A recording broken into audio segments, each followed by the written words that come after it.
Welcome back to Logic Stack. In this video, we're going to understand how sorting works in Java streams using the sorted method. So we'll first start with the simple numbers, move on to the objects, then and finally we'll see how to perform custom and multi-level sorting. By the end of this video, you will able to confidently sort any data using stream. So what is sorted? Sorted is an intermediate stream operation used to arrange elements in a specific order. By default, it sorts elements in natural order, but it also allows custom sorting using comparators. One important thing to remember is that sorted does not modify the original collection. It always returns a new stream. So I'll show you one example. Let's first create a collection. So for collection, I would create an integer list, uh, numbers. Let's say list dot of, and I'll create some random integers. So I use the random class. Let's say random ints and then boxed, then to list. So it would create some random integers, but I have to mention how many integers I need, the start range and the end range. Now this would create 5 integers from within the range of 1 to 100. Now if I print the numbers dot stream dot sorted and then for each, so what it will do, it will print the numbers in a sorted order, or print the numbers,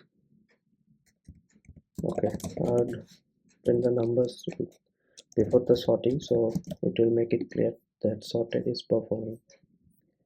So you can see before the sorting it prints the numbers in as unsorted order, and after the sorting it prints the sorted order.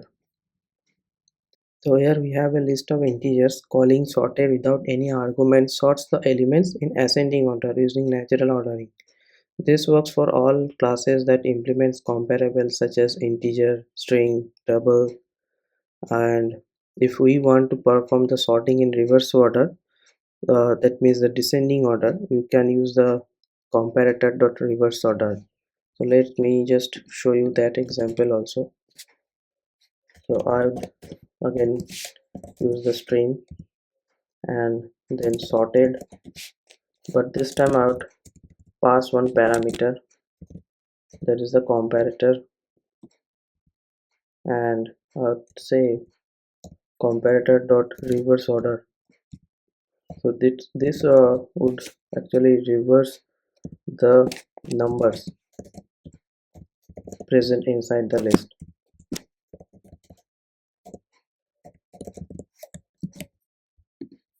If I print, we'll see the numbers. Okay, uh, let me just print one more line, descending order,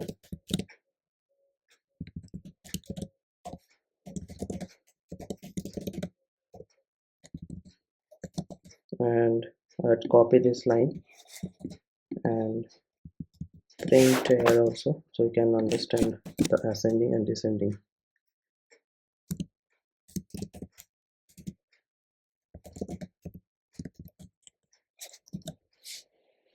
Now if I print, so the ascending order you can see and the descending order, so yeah, it reverse.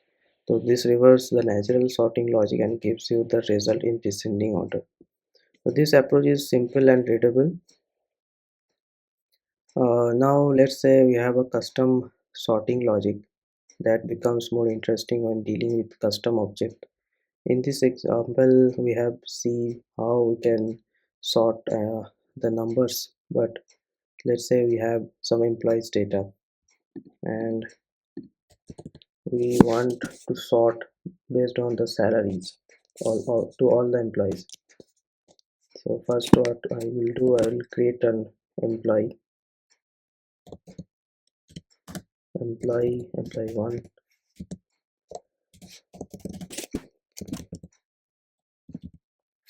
uh, uh, create employee passing the salary, and let's say department is HR. I'd create some more employees, so I'd copy this line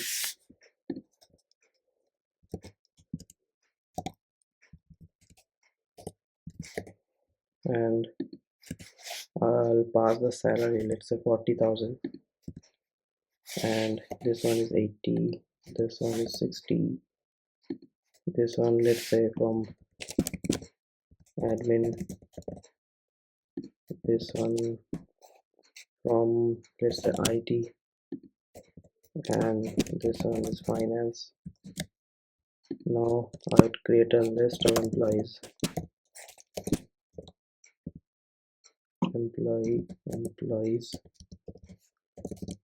and I'll pass the employees one by one. Employee 1, employee 2, 3, and 4. So I created a list of employees. Now let's say we want to sort the employees based on the salary. So first I'd call the stream, then I'd call sorted, and within the sorted I'll say comparator dot comparing, and in the comparing I have to pass a function. So I'd say I want to sort the employee based on the salary. I'd say the get salary, yes, and then I'd say reverse. Then I use for each, and I'll take the employees and I'll print the employees dot get salary. Okay, or let's say I can print the employee department also. So along with that, I'll print the department.